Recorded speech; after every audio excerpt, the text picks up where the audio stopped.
好，大家好，今天在雅马河这边玩一玩赛钢，这里也是遇到本次视频最大的一个主角，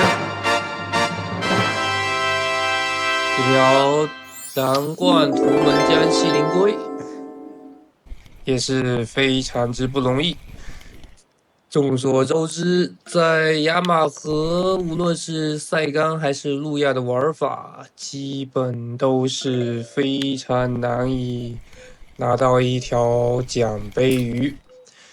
与其他地图不同的是，雅马河本身哪怕是一条普通品质的鱼，都是比其他地图稀有品质的一些鱼，它的难度都要更高。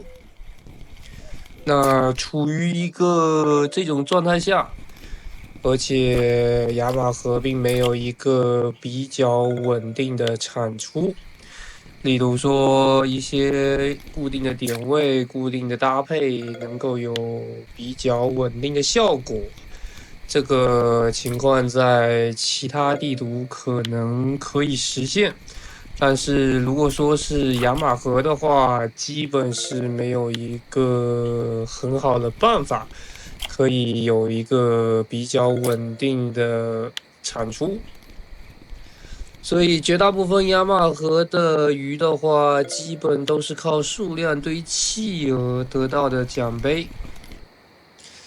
那即使说是目前而言比较主流的一个钓法，使用赛竿在雅马河一些比较固定的点位进行钓鱼，但仍然比起其他地图来说，它上新的概率仍然是低了很多。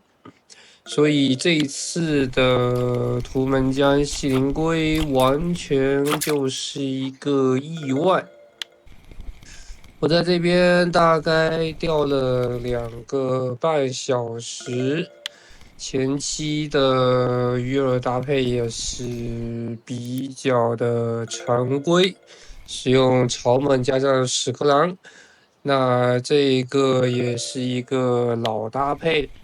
那同时只是对整个深度的一个设置进行了微调。就一般来说，使用的是150厘米的一个深度。那这次的话，我是往下调到180厘米。那这我感觉并不是一个特殊的一个原因。因为我也只是在调整鱼饵搭配的一个间隔时间，很快就上了这条蓝冠图门江细鳞龟。那调整的方向其实也是比较简单，只是把屎壳郎改成了五岳金龟子。个人觉得这个改动吧，更像是一个碰运气的一个行为，并没有太多的一个参考性价值。也就是怎么说呢？就是图门江细鳞龟确实是在我改变鱼饵搭配之后才开始出现。但是由于它的整个目标鱼的数量获取其实偏少，我总共上了一条图门江细鳞龟之后，第二条就上了蓝冠，所以并不能以此作为一个比较客观的参考来说。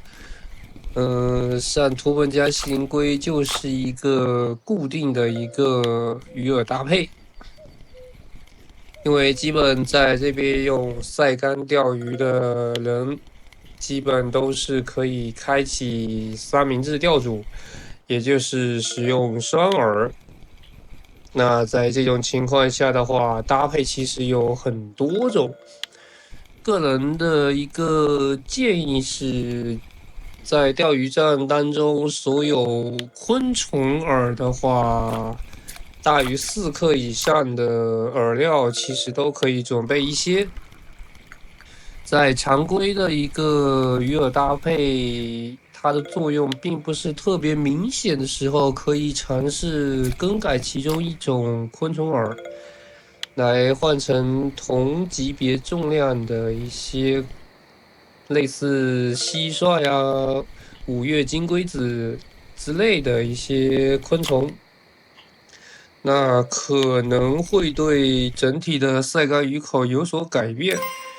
那具体能有多大的帮助，我其实没办法做一个比较系统的衡量。这里也是遇到本次视频的主角。那我这边使用的引线是11.3公斤的透明尼龙线。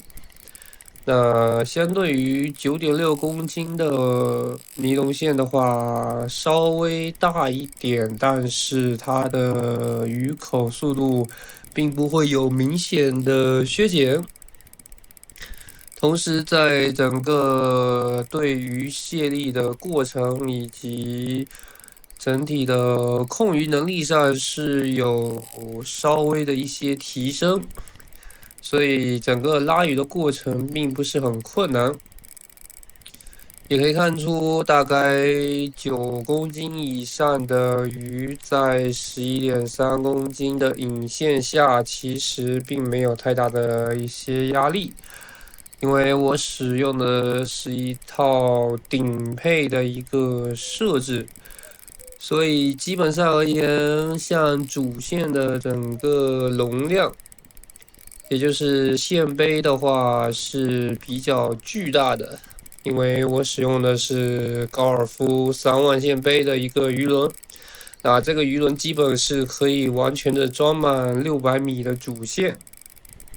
那在此情况下的话，除了大林马哈鱼之外，应该是基本没有其他鱼能对我的整个渔具造成威胁。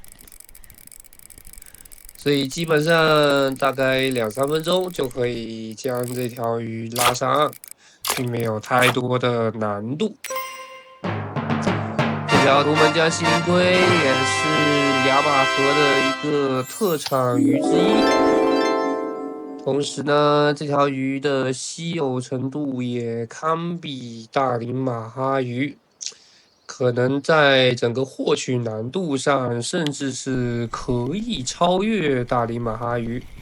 个人觉得其实是非常有挑战的一个捕获系列。那其实捷径的话，我是觉得并没有，只能说经常来亚马河这边打打晒干。那尤其是在低温的一个情况下，可能遇到它的概率会更大一些。那一般高温的情况下，亚马河在这边玩晒干也不一定有更好的效果。回到鱼市这边看看收益，收益大概在2500银币，有1300银币是来自于这条蓝冠的图门江西灵龟。那这个收益也是比较 OK 的。